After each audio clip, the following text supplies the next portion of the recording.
उत्तराखंड में होली की धूम है और इस होली के बीच सियासत में कहीं इस दफ़ा रंग गहरा चढ़ा है तो कहीं रंग फीके फीके नज़र आए। और ये होली अपने आप में भले ही उत्साह, उमंग और जोश का त्यौहार हो, खुशियों का त्यौहार हो, नए संदेश का त्यौहार हो, नए पैगाम का त्यौहार हो, लेकिन राजनीति के लिहाज से इस बार उत्तराखंड में बहुत कुछ ऐसा हुआ है इसी मार्च के महीने में जिसकी शायद कल्पना भी नहीं की जा रही थी। लेकिन जो हुआ उसके बाद अब ये तस्वीरें गवाही दे रही हैं। जो कैबिनेट मंत्री बने हैं गणेश जोशी, उन्होंने अद्भुत और अनोखे अंदाज में होली सेलिब्रेट की।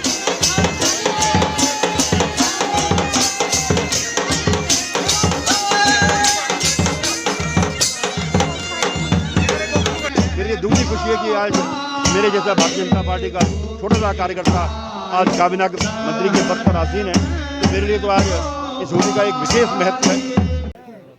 मंत्री जी ने नाच गाकर होली मनाई तो बीजेपी के नए नए प्रदेश अध्यक्ष बने मदन कौशिक भी पीछे नहीं रहे। वो भी कार्यकर्ताओं के बीच पहुंचे, उनके यहाँ भी जमावड़ा लगा रहा और उन्होंने फूलों की होली खेली। यानी उनको नई जिम्मेदारी मिली है तो कार्यकर्ताओं की भीड़ उनके आसपास घूमती रही, मंडराती रही और वो भी खुश नजर आए। और सद्भाव का पर्व भारतीय संस्कृति को इस रूप में परिलक्षित करता है। दुनिया में भारत को पर्वों का देश कहते हैं, त्योहारों का देश कहते हैं और उन त्योहार के माध्यम से हम अपनी संस्कृति को भी पूरी दुनिया के सामने प्रस्तुत करते हैं। आज होली का ये पर्व उसी रूप में हम मनाते हैं। मदन कौशिक को नई जिम्मेदारी मिली है तो नया खुमार भी है, लेकिन सबसे ज़्यादा जो असर इस होली का फीका रहा वो त्रिवेंद्र रावत के लिए रहा, क्योंकि उन्हें मुख्यमंत्री पद की कुर्सी से हटाया गया।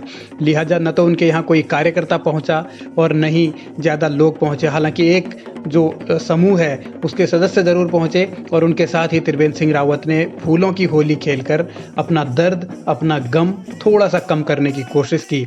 लेकिन सवाल यह है कि जिस रूप में ये होली उनके लिए आई है, जो रंग में उनके भंग पड़ गया, जिस उम्मीद के साथ वो थे कि वो 5 साल का कार्यकाल नारायण दत्त तिवारी के बाद पूरा करने वाले मुख्यमंत्री उत्तराखंड में बन जाएंगे, लेकिन ऐसा हुआ नहीं। लिहाजा अब सवाल यही है कि आगे की सियासत कैसी होगी।